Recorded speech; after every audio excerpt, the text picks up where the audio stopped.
A quorum, 1, 2, 3, 4. Yeah. Am I short of quorum? Bonnie said you have it. We're good? Okay. We're going to go ahead and, I think we're okay, Dr. Casey. We got 5. Yeah. We're going to go ahead and get started. Welcome. Good to have you all here. We'll get on the agenda so that we can get you out of here quickly this morning. Welcome to the Thursday, June 26th Finance Planning Investment Committee. I'm aware of no citizens asking to address the committee, so we'll move straight to our approval of our minutes from the May 22nd meeting. And if you've read those, I'd take a motion. So moved. A motion and a second. Any question or discussion? All in favor say aye. Aye. All opposed, same sign. That motion carries. That's from Tim and Dr. Casey. Lonnie, if you didn't get that. Next, we have master facility construction project update. Our normal report. Ramon is here. Brian is here. Welcome, guys. Come on up.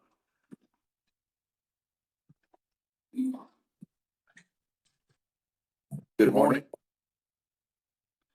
I'm going to turn the mic over to Ramon from All right. the Mail Company to go ahead and walk through the update, and Perfect. happy to take questions afterwards. Thank you, sir. Ramon, good to see you, sir. Good to see you. I actually probably don't need a mic. I'm pretty good at talking loud, so I'll go with it.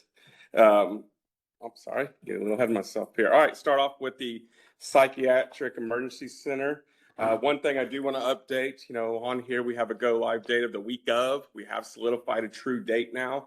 We are looking at September 17th as the true go live date. So since we've last been here, we have had the connector opened up. So we've got furniture, staff has moved in. We are working through a little bit of issues that you have when you move in for the first time of your place, but it is complete and we are operational. The PC itself is completing its finishes. It's installing some of the final products. And we're moving forward for that go live date. We are in the works of coordinating celebration activities. Those are in the works, so we do have it in the forefront of our mind. Any questions with regards to Psychiatric Emergency Center before I move on? Questions for Ramon? Well, the view coming down Allen is great. It's impressive, isn't it? You see that image of that picture there? You got the nice big JPS now. You really get a good look for the feel of the building, and it's very identifiable. So it is a very good looking building. With the landscape added, that really brings it out. Add a lot to it, sure is. Add that in the parking garage, it changes our horizon, doesn't it? All right. All right, moving on to the new parking garage. Again, we're still showing go live day of spring of 2026. That is getting a little more refined just because we know that we're going to be taking down the Morphe garage soon in order to bring utilities in for the new central utility plant and hospital. So we're already starting those kind of activities with setting up the opening of this facility. So as you know, the slabs are being poured. The date of this report being created, we're about 70% at that time, probably closer to 80 now. We're down at level 2, level 1, where we're starting to pour the final topping slabs. We are working with understanding our technology. Of course, we've got new staff that's going to be in there, working technology of the gate operators and things like that. And that's the process that we're working out right now to get that all refined so that when we go live, we're taking money and cars in efficiently. It'd be a shame to lose that existing gate system we have in our parking garage. I've heard it's very welcome. So yes. Oh, it's very. Try to take it out. Today.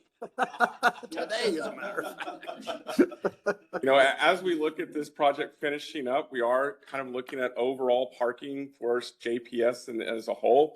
That this is going to be, future is going to be our main parking garage. We are going to transition to there when the new hospital, things like that go up. But in order to do so, we got to take down Lot A, temporary Lot A. We got to take down Morphe and things like that. So again, we're looking at the entire holistic plan of the traffic as the hospital gets built, as the MOB gets built, as the garage traffic starts to increase, and what that does to our mobility to our streets around us, Main Street, St. Louis, things like that. We also have neighbors that are going to be adding more congestion to the area. So again, we're looking at a holistic approach right now as all the projects are up and running and what that true impact is. So again, we're not waiting to find out our problem. We're trying to adapt to the problem that we think we're going to have and work on it now.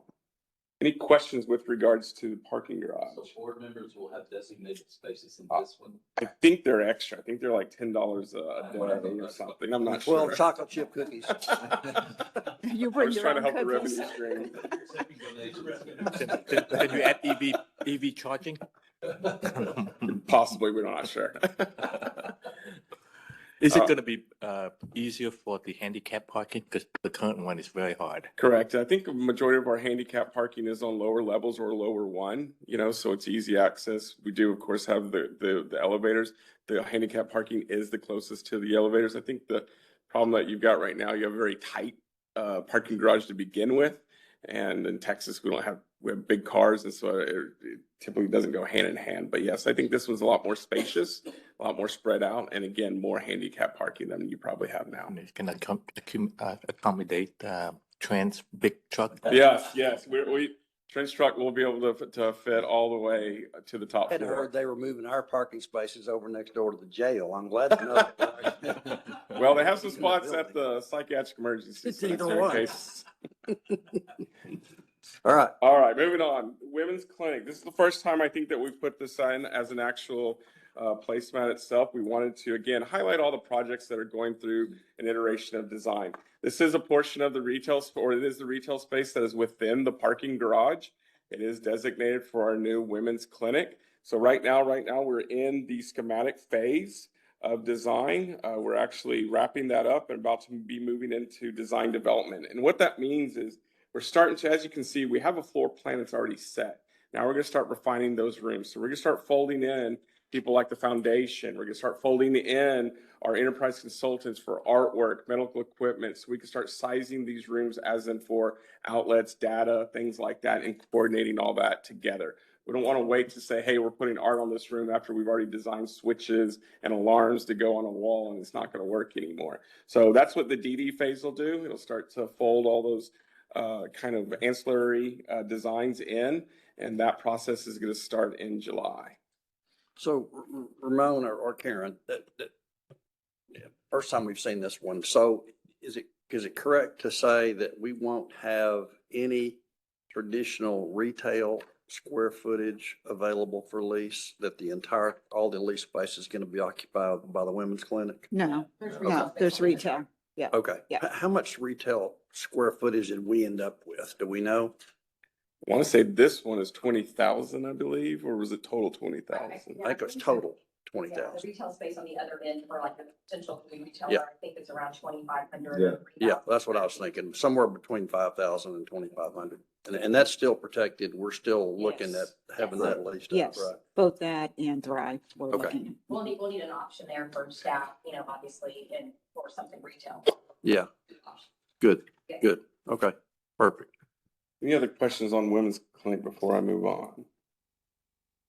Okay, moving on to the medical outpatient building. Again, we're also in SDs for this project right now. We've got one more month of it. Actually, I think they're a little ahead of schedule. They've got some presentations that I believe they're doing today.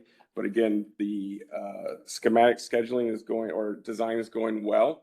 We will be, again, moving into DD in August. And again, just like at the women's clinic, we'll be folding in all those ancillary individuals that need to be part of the design process. So again, our art, our medical equipment, our furniture, our foundation as well. And again, I keep mentioning the foundation because it's critical. So many people think of donorship opportunities after the fact, and we're trying not to do that. We're trying to be conscious about having that design element be included now so that we're not having to retrofit anything later on, rather than plan accordingly and allow the foundation a runway space to be able to do their fundraising and stuff like that and showcase what the deliverable is, rather than try to adapt a donor to a space.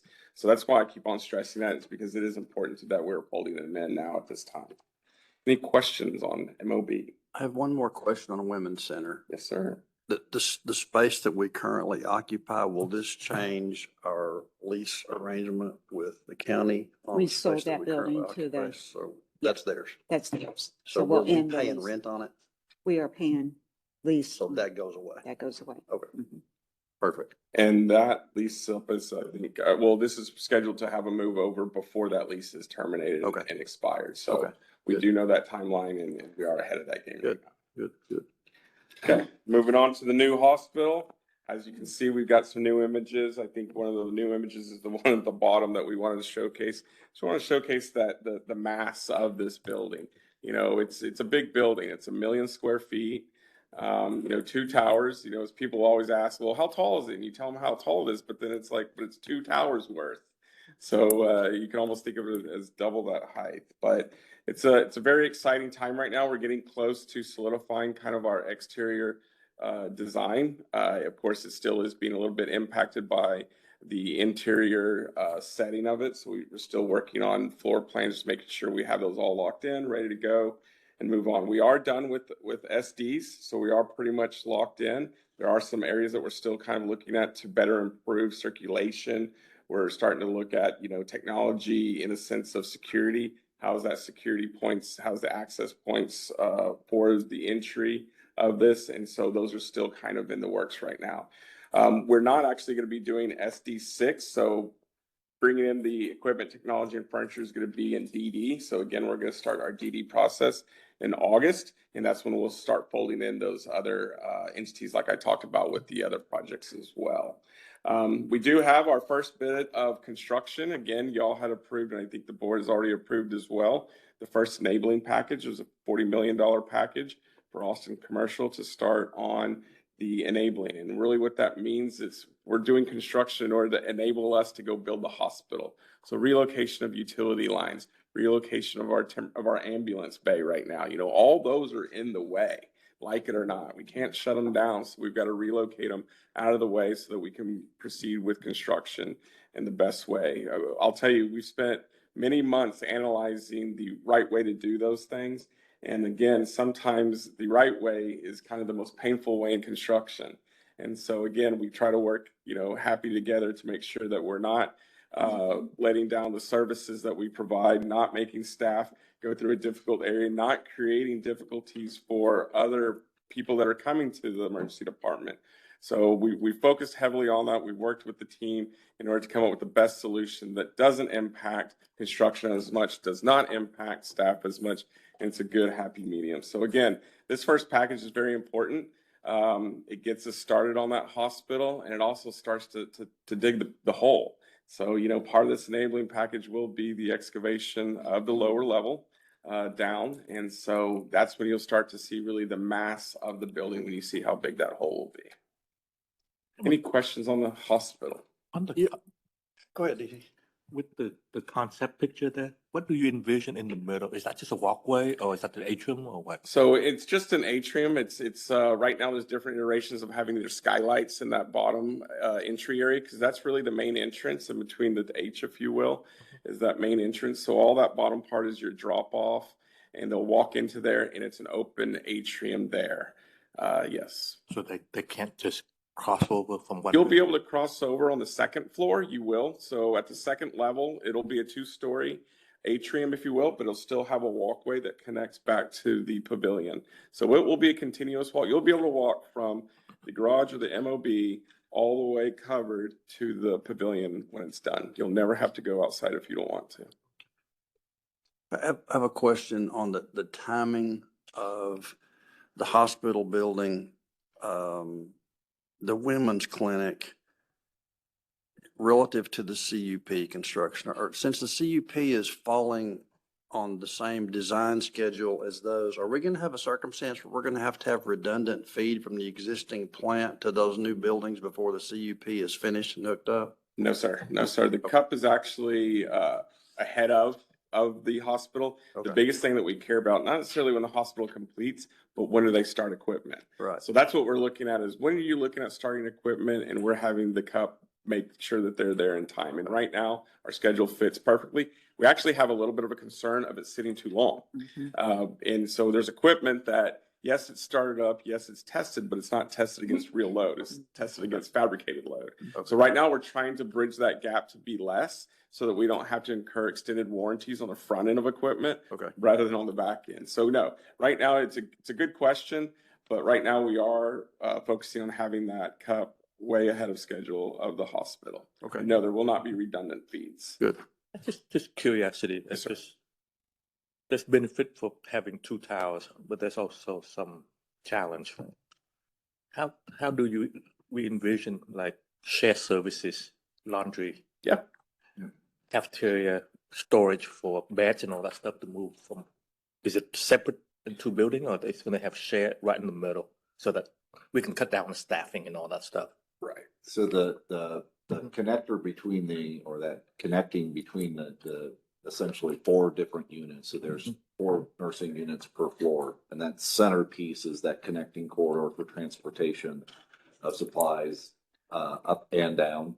Okay. And, relative to storage, depending on the unit. So between the back of the hospital and CUP, you'll have space for the Sure. laundry pickup and the mass storage, and then how that gets distributed back and up into the hospital. Their circulation space and corridors to make that convenient and not take away from patient care space. And there has been a recirculation of kind of where the two marry, the pavilion and the new hospital. And again, we've created areas to where they do use shared services, so we're not doubling up on staff. So no, it's not isolated support services. They're combined, they're centralized so that more than one department can utilize. Thank you. Yes, sir. Other questions? Okay, Our last question, our last slide is just kind of an overall breakdown. It basically gives just a real simple breakdown of everything that I've just kind of stated for all the projects. Again, our goal is to now have, dashboards, placemats for every project that is going right now. So we now have created that for all the projects. So you'll have an update of them. Beforehand, I think you're only getting really updates for things in construction. Now we want to extend that, give more transparency to where we are in design, and really showcase the excitement that's happening. Staff is super excited about things. I know the staff that are moving into the PEC are excited. The staff at Medical Home Southwest are excited as well now that they've moved in. So we just want to continue to showcase that. all right, excellent, thank you. More questions for Ramon? Don't know who's that. All right, guys, thank you all very much. We Thank you. appreciate it. That is just an update. There's no motion or vote required on that. We'll move into our action items. Kim, we have first of all CFO update and consider approval of the May 2025 unaudited financial report. First official meeting, right, Kim? It is. Take it easy on me. Congratulations. Welcome. Thank you. All right. Let me see where we are.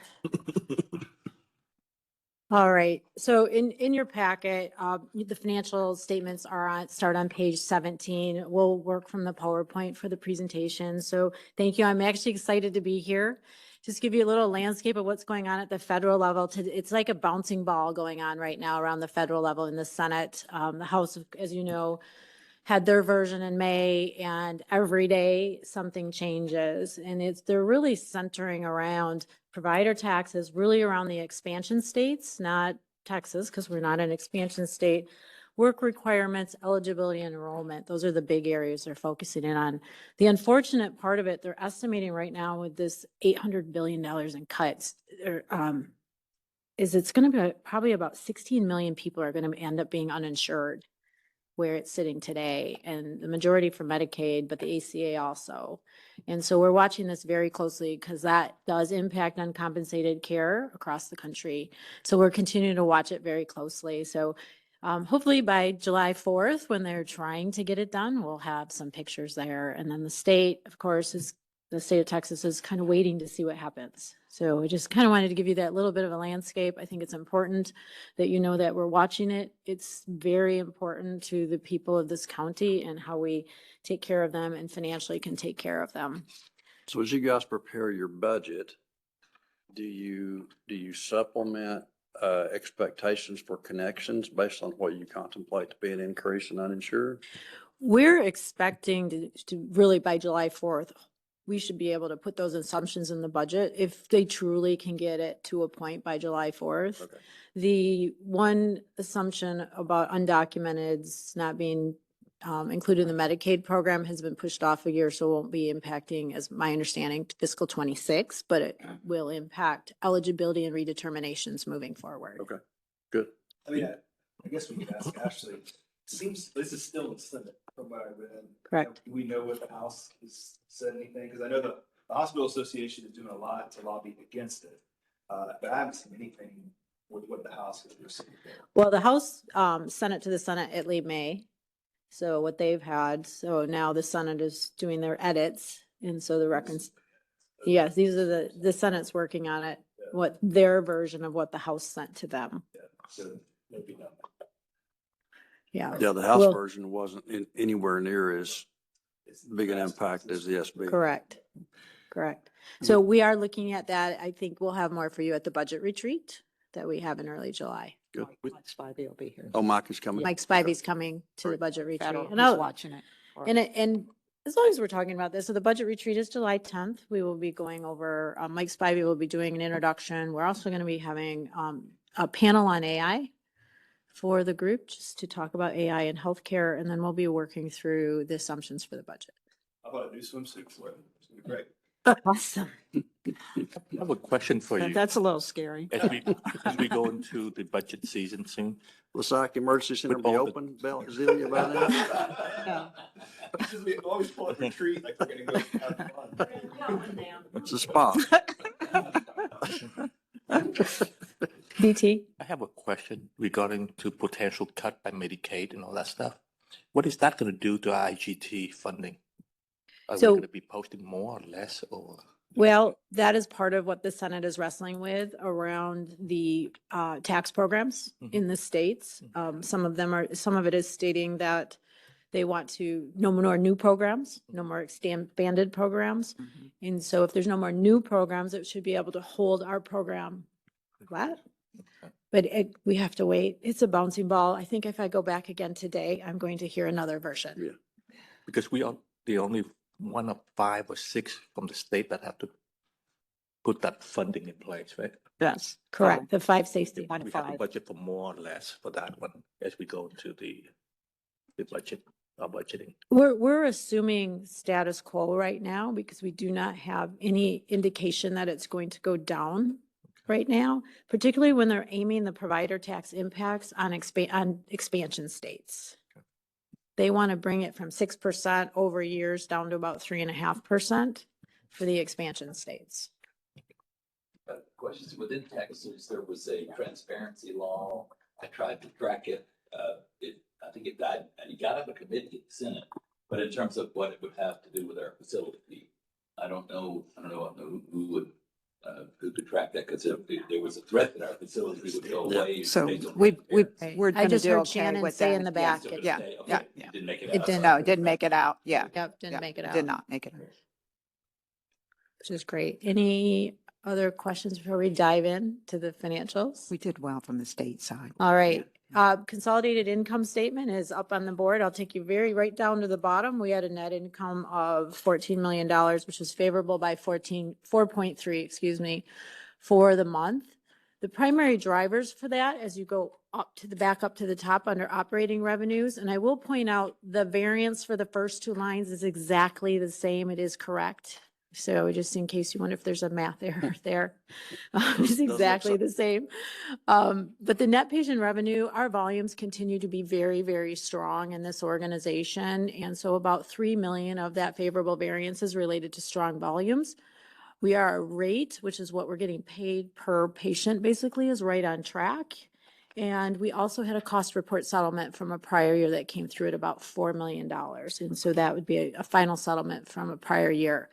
So that would be the net patient revenue variance that we had. I will have to say, when we talk about volumes, we've talked about the initiatives going on in the ORs around more efficiency, utilization. I have to also say in the ED, the surge plans are continue to be optimized because we are packed in the emergency rooms, and we're cohorting patients last month, quite a few.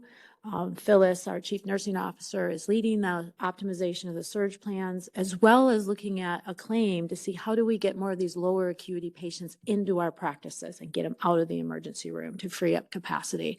So a lot of great work going on in the hospital around capacity management and throughput. So I have to say, I was very impressed. So, and it's a great thing that's So going we're on. boarding consistently in the ED now? Yes. What kind of times? So median times are running anywhere between 8 hours and 12, depending. So they're high, and not likely, but throughput overall, it's moving, in regards to the best that we can. We just need to do a build.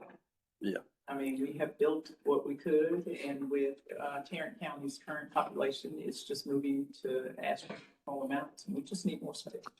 Yeah, I would also add that if you just look nationwide or even within this area here, our boarding times really are not that bad compared to They even are- THR or Baylor. I serviced 19 counties, people are coming here and it was at least 48 hours. Mm. So a 2-day stay is very hard on your patient experience. So here I have found that phenomenal work with throughput, Dr. Asad's assistance. They've really made good headway on the throughput processes at the whole. And we know that as we look at our counterparts at Parkland, we're doing a lot better than even those who are just a couple of. We have a higher standard. We do. We're creative. Or creative. You Absolutely. may see a bed at your house. DT's house is bigger than mine. Especially Tim, he's got a wife who's a nurse. We're like. Right. So continuing on the revenue, we did have some more dish and uncompensated care settlements for 19 and 20 come through to a tune of about $6 million. You'll see that in the supplemental line. We continue to see the settlements coming through. They've accelerated those where they're getting caught up. They're not caught up yet, but they are getting caught up at the federal level. Retail pharmacy continues to be strong. Primarily that variance is due to the specialty pharmacy itself. With the retail pharmacy and central fill with not falling short, they're actually doing very well. In the operating revenue, the variance that you're seeing there is related to a vendor rebate we received and tobacco revenue distribution. So they have pretty strong other opportunity, and the tobacco revenue continues to yield an investment return to allow us to receive that revenue.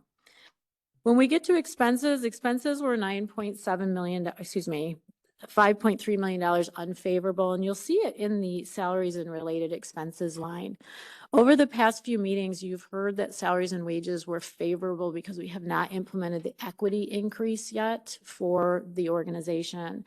That will be implemented this month, actually this week, and it's retro back to February. And so in the month of May, we accrued $8.4 million for the year-to-date number to be updated.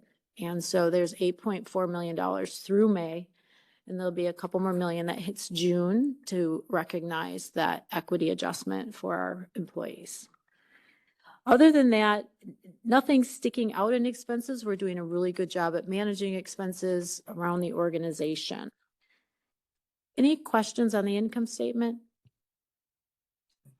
When you mention equity adjustment, is that including merit increase and all that? It is not. The annual increase occurs on the anniversary date of all our employees and one time a year for the executive. So that occurs during the year, but the equity adjustment is looking at the distribution of based on seniority on how people are being paid in their pay grades. We also have a market that you might hear us talk about market, where we look at how we compare to outside to the market. Thank you. Our net income, sorry. Raise my hand, I should start talking. You're good. I thought DT was still talking. Are you through DT? Yes, sir. Go ahead, Tim. Thank you. Our net income, year to date, we're up 105%. Yes, we are. It's great. It is great. Actually, I think we're going to end the year probably pretty flat to where we are right now at just above 200 million. And I'll talk about that a little bit later, if that's okay with you. I do see the ad valorem. You'll see there's a first negative in the ad valorem. I forgot to mention this. What we're seeing is a little bit of a reduction as property owners are being successful at their appeals with the appraisal office. And so it's about a 1/3 success rate that we've heard is going on. So, so that we're hearing that. So that's the unfavorable variance. And then the investment returns in May, if those of you are watching your own portfolio, a little bit of a challenging month in May. But we are still in that are around our target for investment performance. Other questions on the income statement? All right, balance sheet. All right, our operating cash, you'll see on the first line is pretty flat. I will point out that our days, 1 day of cash has increased from last year. It was 4.2 million last year. It's now 4.5. a little bit higher due to, of course, wage increases and some other activity that we have. You will also see AR, which is the second line. It has gone up about $10 million since last year. And it's primarily due to, we have one payer, one of our major payers that owes us for CHIRP. And we expect to see that payment next week. It's supposed to be resolved. That is about 4 million of that 10. We have another major payer who has a couple million that they owe us for a motor vehicle accident that we've actually gotten paid this week. And so then we also have a payer that was purchased, and that payer has had some slowdown in payment. And so we're addressing that with the payer. So we know about it. We know what's going on. We want to continue to work with the payers to get these resolved. So the first two items I mentioned are actually being resolved before we close July. So one is for June and one's July. When we go down and look at, you'll see that the board restricted for the master facility plan reflects the change, the 300 million that we have contributed plus some investment income. And then the debt, which is right below it at 307 million, we're spending that down. We have a timeline requirement to spend down on the debt. So we are spending that down on the project components that do match with the master facility plan and our debt, what we're funding from the debt. When you go to current liabilities, the only thing that really sticks out is the other accrued liabilities, and that's related to the local provider participation fund, or the LPPF. That has where we hold our liability to pay, and then up above in restricted investments, we hold the restricted investments. So we're holding the cash and the assets, and then we have an offset down in liabilities, just for everybody to understand that those are offsetting. Any questions on the balance sheet before we go to some of the performance ratios? Questions? Some We're good. performance ratios. So the outcome of the income statement basically is 6.7% operating performance for the month. We are managing to plan as you start looking at expenses per adjusted patient day, as well as overtime and contract labor as a percent of total salaries. Contract labor is coming down. And also with the FTEs, favorable to plan on a year-to-date. Well, actually, they're a little bit higher, as we see our volume surge. So your absolute number will always look higher as the volume surge past plan. You'll see the days cash on hand for operations, 209 for the year. Again, as we look forward to the end of the year, we'll be looking at how we end the year and bringing those days cash down to the 180 threshold, and that gap will then be part of the future fund. So we'll be looking at how much more we can fund it by the end of the fiscal year. And then the days ANR, days in AR reflects the payer activity that I mentioned earlier. Question. Yes. How are you calculating operating margin percent? Operating margin percent would include the ad valorem. And so we would take operating income as you would see it on the income statement plus the ad valorem, and then divide it by operating revenue. Okay. Can we present it without the ad valorem? Sure.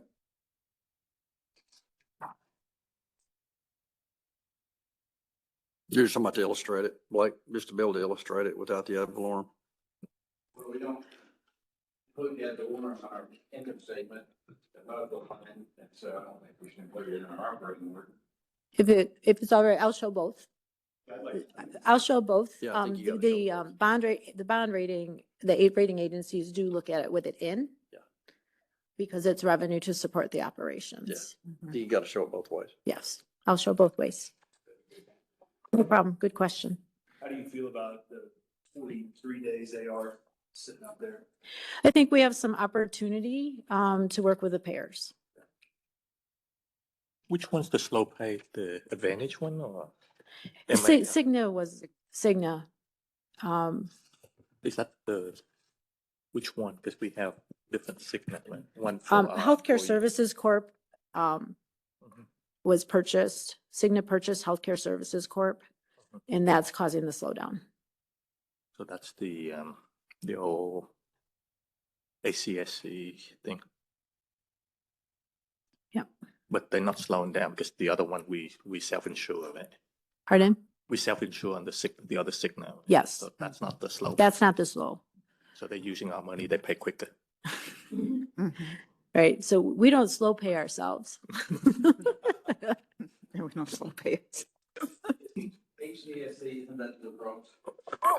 No, no, it's not. It's a separate service corp that just existed as a provider, is my understanding here in Texas. All right. Questions on performance ratios? All right, let's move to statistical highlights. Yep, statistical highlights. I talked quite a bit about the volume, and there's quite a bit of activity on this page. I will look at clinic visits are on track, which is great.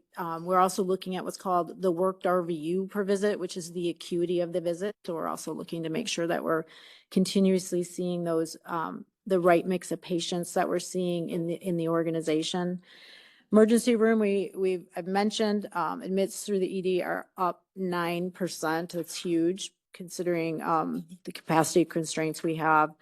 You'll move down, you'll see BRRs are down 14%, but if you look year to date, they're flat. You'll see BRRs across the country are flat. This is also a seasonal, little bit of a low time right now. You guys can do the math about that. So BRRs under, but year to date, they're good.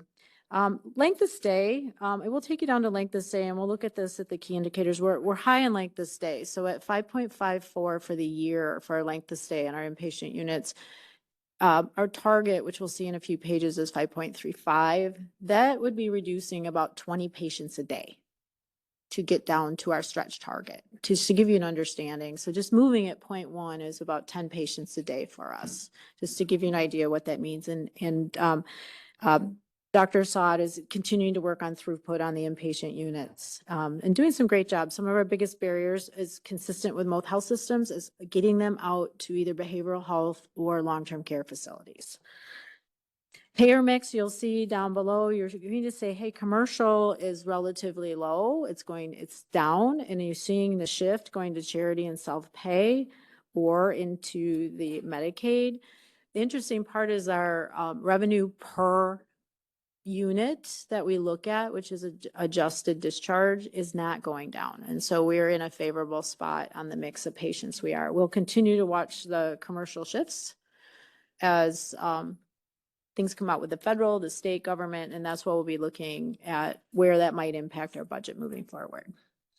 Our bed occupancy is at 93.5%. I didn't even know that was possible. I mean, hospitals that get over 85 to 90 are starting to look around for closets to put people in. 93.5% is unbelievable. It's amazing. They get the patients out, and it's the boarding in the ED. As soon as we get a patient discharged, there's another one taking a bed. Yeah. Well, it speaks though to the efficiency of the operating staff, and we're a lot better at getting people in beds and getting people out of beds now than we were 10 years ago. Yep. You'd never get those kind of percentages without that. So congratulations. That's quite an achievement. What scared me is the Medicaid cut. We're gonna have some problem with patient transfer discharge. Yep. All right, we've given you the visuals on the statistics in the packet. The financial goals are up on the screen. All of the financial goals are at stretch with the exception of length of stay, which I just chatted about and mentioned that 20 patients per day would bring it down to the stretch. We'll be looking at our throughput barriers around discharging patients, but it is a challenge, not just for us, but for every facility. And days cash on hand, we're exceeding the 180 threshold. So we are doing well on the financial goals. Any questions before I have one more comment before we conclude? Questions on the graphics? I just want to say, she didn't mention, but I just want to say, our JPS connection pretty old and steady. We're about 60,000, 56,000, something like that now. 55,000. 55, yeah. Yeah, that may go up. We used to be at 41, 42 forever. Yeah. Yeah. Right. All right. Any other questions for Kim before closing comments? All righty, Kim. All right. So I just wanted to update the committee on one more element. As you know, we've had a lot of favorable adjustments to the DISH proportionate share, the DISH payment that we're receiving. Last week, we did receive the update for fiscal 25. And this, just to remind you, is looking at both Medicaid losses and uncompensated care, and it basically looks at the ratio of payments to cost. This is based on the fiscal 23 cost report, so 2 years ago. And it looks at for the 5 safety nets, it's basically one big pie or pizza, if you want to say. And you're running a race where you don't know what the others are doing because it's based on the cost report. So when we got the final results for fiscal 25, the dish monies for us went down. We went from over $110 million in 24 to $27 million in 25. So we will be seeing an impact for the year of about $60 million from this, but we've gotten 23 million of gifts from prior years. So about a $37 million impact to the income statement. We will be booking that impact in June. And then we will have no other dish revenue for the rest of the year, which is about $21 million. So I wanted to let you know that we had this unfavorable event occur. We actually are looking at, we've done a public records request. We're working with Mike Spivey to just understand what the other 4 hospitals' calculation looks like. We've talked to THA and the calculation's done. Harris and Parkland got increases. Bear and, I'm going to get it wrong, El Paso got decreases. And Bear, unfortunately, the way we get paid is we get 2 interim payments and then we get a final payment. Unfortunately, Bear's 2 interim payments were higher, and so they're going to have to actually pay some back. So, so that's how it's hit. It's one big old pool that gets divided based on your Medicaid and uncompensated care based off the cost report. So we'll be looking at that to understand how that impacts us, how it was calculated for the organization. But I wanted to share with the committee that we will be having this negative impact from DISH, which is unusual because we've been getting favorable settlements from the audits. You think you'll have time to program that into the net income statement at the next meeting? Yes, we're going to put it into June. It'll be on the next one. Perfect. And, did the pizza get smaller too, or just our pizza? Our piece of the pizza got smaller. I mean, our piece got smaller. Our payments that we received to our costs got better based on the cost report information that was filed and reviewed. Do you think you could do an exhibit that shows the 5 hospital districts, 24 and 25? Absolutely, I have that. The whole size of the whole pie, or pizza? Absolutely, Nice to see. absolutely. What she won't be able to show you though is how those cost reports were calculated. Because how the cost reports are calculated is what determines whether or not this money goes out of the bucket or comes into the bucket. And needless to say, there are how do I say this diplomatically? There are a lot of different ways that cost reports get Creative. prepared. Some more creative than others. Is this appealable? No, No, it's Yeah. not. I think our cost report will go up after we finish out the buildings and everything else. I don't think debt gets calculated into it. No, Sure. doesn't. Possible, It's O&M. the cost stuff. Oh, you just did the O&M function relative to the overall operating cost. Yeah. Yeah, I'm sure it will. But What if there was an error calculation, just hypothetically, is that appealable? I don't think any of it's appealable. No, what you would do is you'd want, first of all, you'd appeal your cost report because that's the source of truth. You'd want to open up your cost report and appeal there. I've never done an appeal to be transparent, on a final dish settlement. It's calculated, it's done, because they would have to take money back from those who benefited it versus those who had less benefit. And so taking those monies back is difficult. So usually it's done final and you move forward. So last year, our dish money was what amount again? It was $113 million, And this year is, 27 million, so it's like a $90 million drop. 85 million. And Harris and Dallas. So basically Bear, El Paso, and JPS were the negatives, and Harris and Parkland received the positives. Did we have any expectation of a decrease at all? We did not. Is this possible to predict? We will be evaluating the fiscal year 24 cost report against our 23, which was the basis for this. It's hard because we don't know what the other systems are doing. So That's a you- problem. You could estimate ours all day long, but until you have all the cost reports from the other four, then your data is useless because it's all going to be calculated on reports that have nothing to do with us, that we have no ability to audit. We have to take whatever they get, and that becomes the number that they calculate against us. So I don't know that we have any way to, predict that accurately, because we don't have those cost reports. Well, this makes forecasting our income very difficult. On this piece of it, it does, sure, It's a big chunk of it. Mhm. Welcome to our world. sure Mhm. does.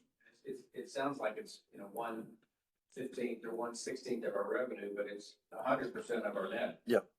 They Yeah. can swing just on this. Mhm. Absolutely. Yeah, so it's something to be aware of going into budget, obviously, and we're gonna have to make up that loss. So budget challenge A, exhibit A.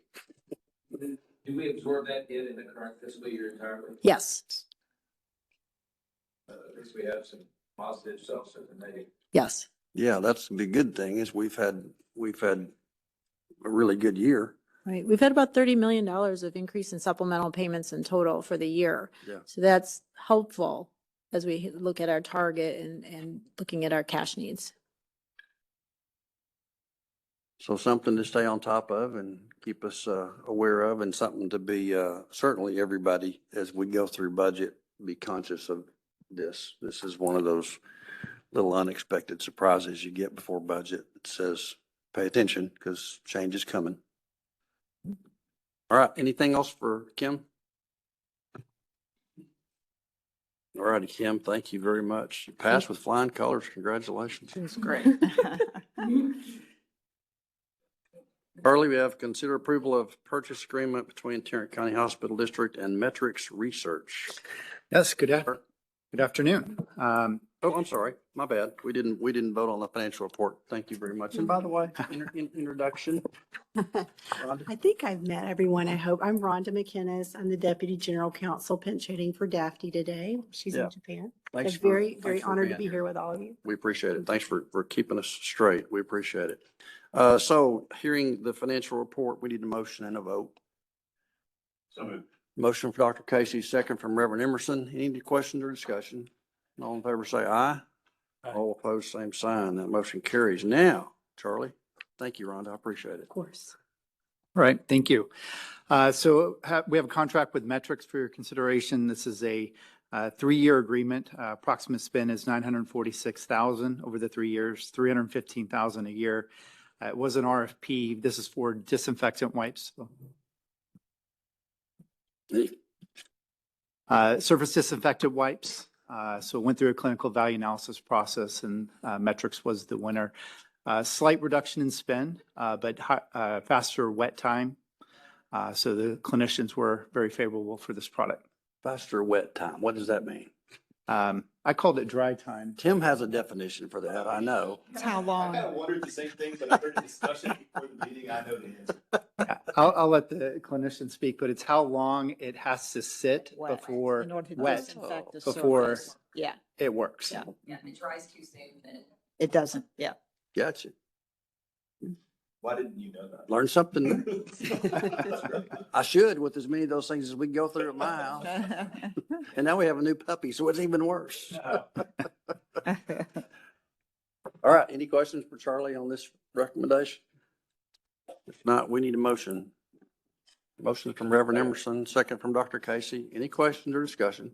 All in favor, say aye. All opposed, same sign. That motion carries. Thank you, Charlie. Let's move to the third amendment on the product purchase agreement with Seqirus. I'm sure I'm not Seqirus. pronouncing that right. Yes. Seqirus? Listen to the CFO pronounce it. So Seqirus.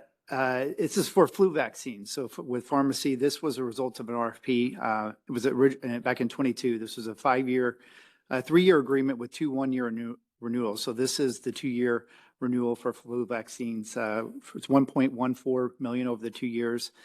We actually negotiated in the last amendment a cost decrease, so this is a favorable an extension. And we do reset pricing every year based on volume, so we do upload new pricing every year as well. Just makes Ralph very happy. I want to say, I want to move on that trend. Have a motion from Reverend Emerson, second from Dr. Fowler. Any question or discussion? All in favor, say aye. All opposed, same sign. I think I still have a sticker. Yeah, see? Trent, I have yeah, it. Trent pays There's Reverend mine. Emerson for it. Take my shot for me. Charlie, thank you, sir. All righty. Dr. Elliott, Second Amendment to Interlocal Continuing Education Agreement with the University of North Texas Health Science Center. Welcome. Thank you. Thank you. Good morning. Wow. Morning.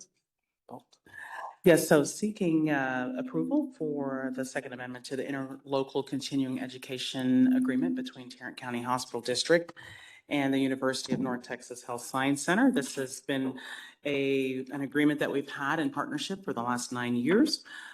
This is a renewal of that and an amendment. The cost there listed is $620,185 for a 3-year term. This actually supports all of our continuing ed accredited activities that we provide for multiple departments and fulfills that requirement around accreditation requirements.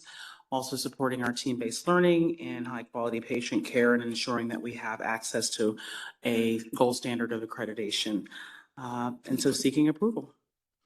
All right, you've heard Dr. Elliott's recommendation. You have a motion?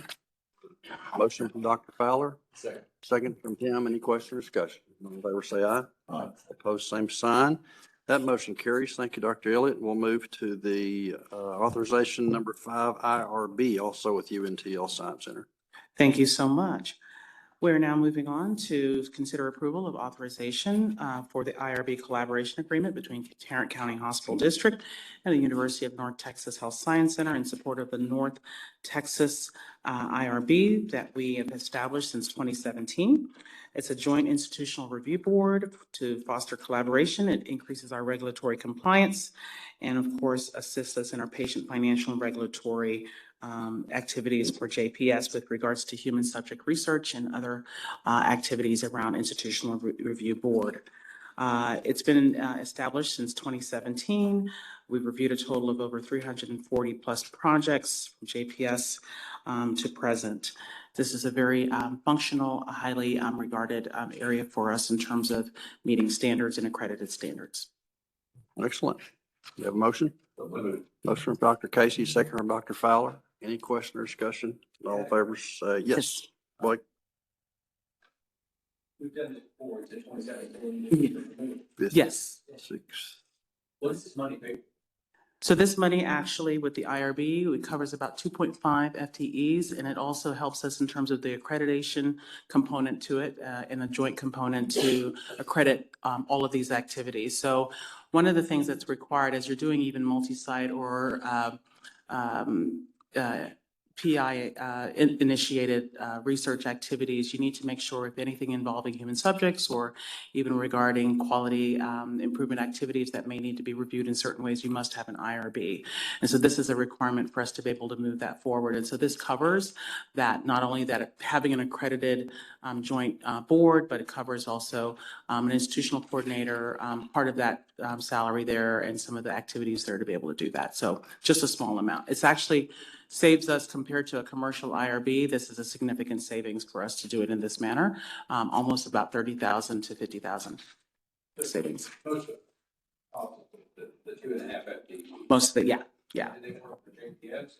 They sit with HSC, but they actually come over here quarterly to be able to provide some lunch learning activities, reviews, things like that. And then we also have we have JPS representation on the IRB board also.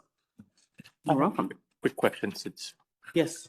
on, this is subject to being compliant by our enterprise risk and also our legal counsel. I'm sorry, could you say that again? Are they subject to our oversight by enterprise risk team or by the legal counsel? Like, Or they're All the activities and the agreements are all reviewed by legal and looking at that. Our own internal clinical trials and grants have gone through auditing. They actually do have to go through audits on the side, from anything from the HSC side and the accrediting bodies that look at that too. And so there has been no identifiable risk with this. Okay, all right, thank you. Okay, any other questions? We have a motion and second, we just need a vote. All in favor, say aye. Aye. All opposed, same sign. That motion carries. Thank you. And Dr. Elliott, Thank you. finally, we have a second amendment to the interlocal library service agreement with UNT. Yes, I'd like to seek approval for the library service agreement between Tarrant County Hospital District and the University of North Texas Health Science Center. This is definitely a very high quality, highly utilized service across our institution. Also meets our accreditation requirements for not only our residency programs, but also really is a very much of a win for all of our staff here. It's a 3-year agreement, and we've had this partnership for over 9 years. This agreement here also covers 4 FTEs here on site, but also we significantly look at how we provide these services and literature searches and other additional support in terms of library services to our staff and our clinicians. Been doing this for 9 years, you said? So far, yeah. Okay. Can this be replaced by ChatGPT? Not yet, not yet. No, I don't think so. Yeah, it's interesting you say that because there's even been some looking at that across the board in the medical education field and looking at that and actually identifying some errors significantly with ChatGPT, even in these types of reviews. So we're not there yet. Remember, smart and wise are two very different things. Dr. Elliott, how does this cost compare? Pardon? Do you know how this cost compares to the previous 3-year term? Sure. There's a slight increase in the cost due to just in terms of market adjustments, in terms of the salary market adjustment, but not significantly. No, probably. I'd have to look back at it, but I don't think it's as significant as that. It's been just pretty much consistent. Each year we see probably a little bit about a 3% or so. Most of that's probably just FTE. Yeah, it's mostly, it's truly the FTE piece around that. Other questions for Dr. Elliott? Okay, then we need a motion on the interlocal library agreement. Motion from Dr. Fowler, second from Dr. Casey. Any questions or discussion? All in favor, say aye. Aye. All opposed, same sign. That motion carries. Dr. Elliott, thank you very much. Thank Good you to very see much. today. Brian, come up for the commercial contract for the improved property between Tarrant County Hospital District and Fatima Alzara Center, Inc. Good morning. Yes, seeking approval of property sale for $300,000. It is located at 820 Uptown Boulevard in Bedford, Texas, which is the previous site of the Northeast Medical Old Home. Northeast Medical Home. Good to Finally see this sold. thing go. Yeah. Good to see this thing go. Any questions for, I know we're all anxious to get this thing off the books. I'm assuming that we did market studies and comps and Yes. real estate. Yes, we did. That was appraisals the on- appraised value, property at 300,000, building at 0. Great. Any questions for Brian on this? How many bidders, do we get a lot of interest in it? That I do not know. Yeah, well, I know I wouldn't have paid that. Don't say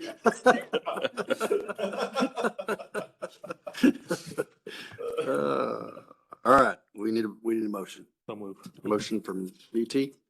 Second. Second from Dr. Casey. Any question or discussion? All in favor, say aye. All opposed, same sign, and good riddance to that building. Brian, approval of developer awarded project agreement between Tarrant County Hospital District and Vaughn Construction. Thank you. Seeking approval for a contract of $3,871,816.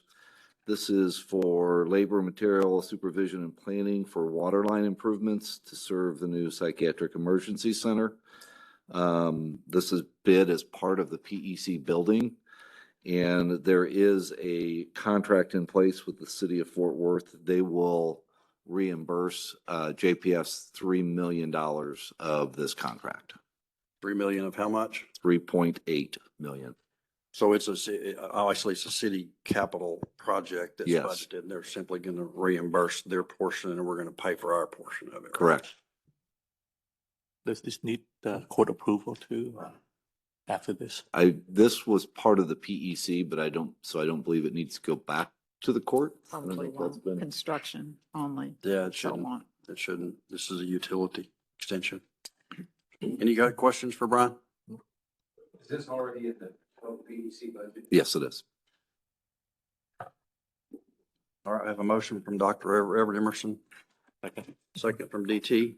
Questions or discussion? Say aye. All opposed, same sign. That motion carries.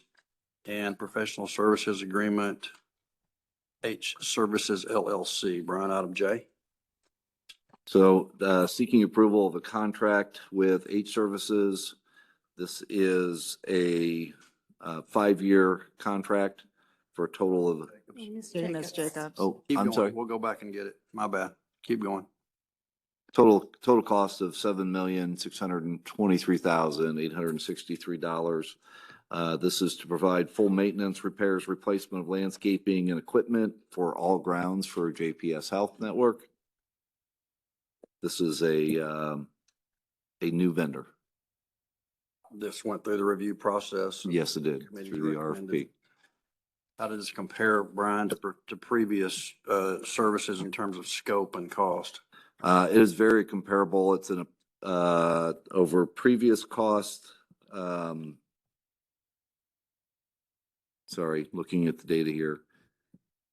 It's about a 4% increase average annually.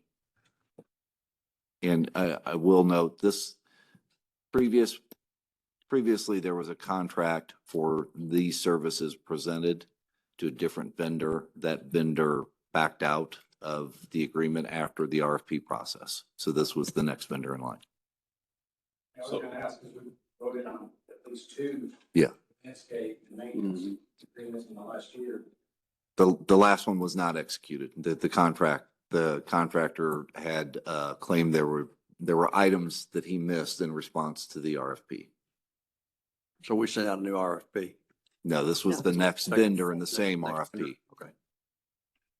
All right, roughly 4%.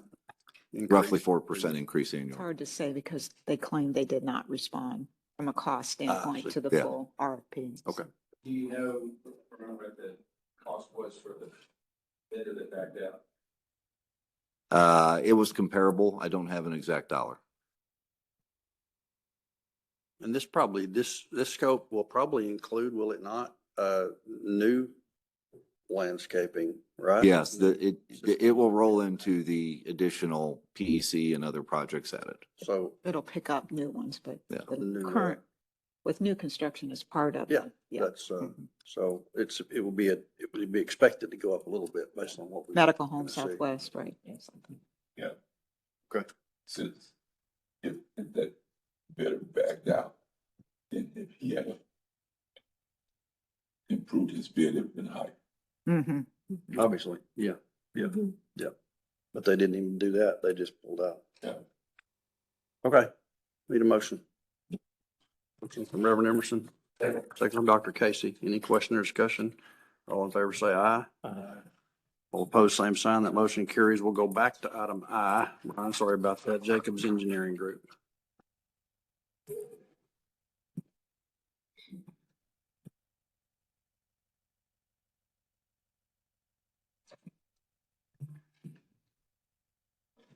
Jacobs. Jacobs. Brian, we're going to do Jacobs. We Item skipped I. that one. I skipped Oh, did it. we skip? Yeah, we skipped I that. skipped it, Brian. I'm sorry. Making you go backwards here. It's really a test. The board has the prerogative to confuse staff at least one time per meeting. I'm sure we. I bet we can. Okay, so we're on the Jacobs Yes. contract. I'm Item sorry. I. So seeking approval of a contract or an extension of existing contract with Jacobs Engineering for $16,073,473. This is to provide the continued schematic design services as well as design development, construction documents, construction administration for the CUP project as part of the master facility plan. So existing contract is for 4.3 million to essentially get us to where we are today with the initial schematic design, layout of equipment, et cetera, for the central utility plant. This will be the complete total fee for their services for the balance of that building. So it's obviously part of the bond program, part of the facility, within budget expectations. Yes, sir. Okay. Keep going with the CUP then. Any motion from anyone? Motion from Reverend Emerson. Second from Dr. Casey. Questions or discussion? All in favor, say aye. Aye. All opposed, same sign. That motion carries. Chair, I need to probably be faster because I'm staying. Okay. Let the record reflect that Tim abstained from the vote on item I, Jacobs Engineering Group. And that will take us then, Brian, to additional spend under the Management Maintenance Services Agreement between Hospital District and Agility Health, Inc. Item K. Yes, this contract for $27,260,950 is a 2-year extension to the existing 3-year contract for maintaining and managing all medical equipment and capital acquisition of medical equipment for the network. This is budgeted expense, operating Yes, it expense. is. Yes. Did we do this one? Not agility. Not agility. Question, Brian. When we purchase equipment, don't we sometimes purchase maintenance contracts with the equipment? In which case, this company would be maintaining that equipment. There are some, yes. There's clearly a warranty period with initial purchases where the original equipment manufacturer would support that equipment. And then there are some proprietary pieces of equipment that are done outside of this contract with other manufacturers, but this covers the vast majority of all equipment. I can't tell you exactly that percentage is.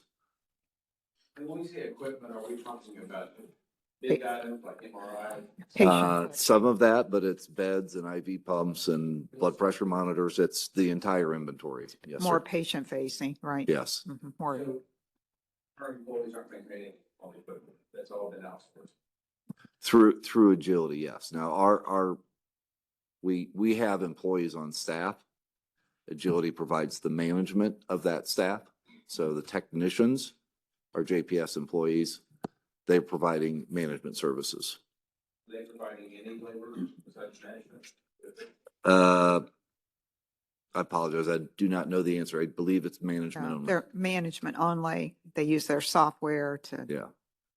ensure that all of our equipment is monitored, checked on time, any recalls, things of that sort regarding, But if something needs to be fixed, it's our employees. it's our employees, yes. And that cost is included 27 million.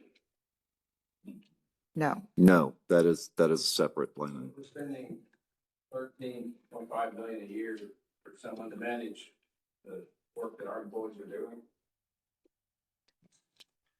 And they're carrying, the diagnostic equipment, the training. I believe there are some contracts, some of those outside contracts are run through the Agility contract without markup. So they're managing the complete inventory. we can come back and give you a complete update on what's Like a included in that. breakdown. They probably manage schedule too, in terms of all the They do. maintenance pieces that have to be Yeah. done. do I from mean, a those beds all regulatory have to be checked. standpoint, Everything yeah. in that room's got to be checked. Absolutely. How does this cost per year compared to this original 3 year? It is an approximate, well, there's a CPI factor, so they're allowed a 3.5% annual increase. And that has been essentially the cap on the increases year over year, outside of inventory increase. And if like equipment just breaks, does this include a replacement? Is this a warranty? Is that included in this cost? Or is it just management? It would depend on the equipment. There are obviously newer items have a warranty period that they would manage that replacement or repair at no cost. If a cost is excessive as opposed to replacing, they would make that recommendation. So they're managing that entire process of when it breaks, what is the best decision? is to replace or repair. Does this include all the lab equipment clear or certification, all that stuff? Yeah. Yeah. Makes sense. All right, other questions for Brian? Blake, would you like a supplemental report on this? We can get. Kind of what we're getting for 2017. Okay, Brian, could you maybe by next meeting, if possible, just give us a more of a detailed scope of what this contract entails? Certainly. All right. Any other questions for Brian? No. And a motion from Reverend Emerson. Second. Second. From DT. Any questions or discussion? All in favor, say aye. Aye. All opposed, same sign. Motion carries, and note that we will be receiving a supplemental report relative to scope on that particular contract. Thank you, Brian. Appreciate Thank you. it. William, consider approval of services between Tarrant County Hospital District and Smartsheet Inc. Welcome, sir. Good morning, We always save the best for last. You know that, William. always. So I'm seeking approval of $630K over a 5-year plan for Smart Sheets. Went through an RFP process. This is a piece of software that basically does 3 things. It provides project management, collaboration tools, and office automation, think forms and approval and process. We have it in use, so we're doing 2 functions here. One, we're getting an enterprise agreement so to lower the overall cost. And second, it's becoming our standard, so we won't be leveraging Microsoft Project or Adobe Workfront or Google Sheets. All right. Any questions for William? If not, we need a motion. Motion from Tim, second from Dr. Casey. Any question or discussion? All in favor, say aye. Thank you, William. Good to see Thank you, you very sir. much. Do we have executive session items today? No. Nope, we're good. That concludes our agenda, folks. It is 11:16. Appreciate you all being here, and we will consider ourselves adjourned. How are you? I gotta do better than that on the next one. I know, I spoke to Trish yesterday. I think she was on a call with you and, yeah. We're huddled against the, I was even mad at this old car. Because it's like, yeah, they did take away. Can we wind up for 5 minutes? Yes, I believe it was, 10 days. It's like a bolus of billing and now. We'll let Lee know and I'll let So I've seen he's on vacation this week and I'm out next week. Okay.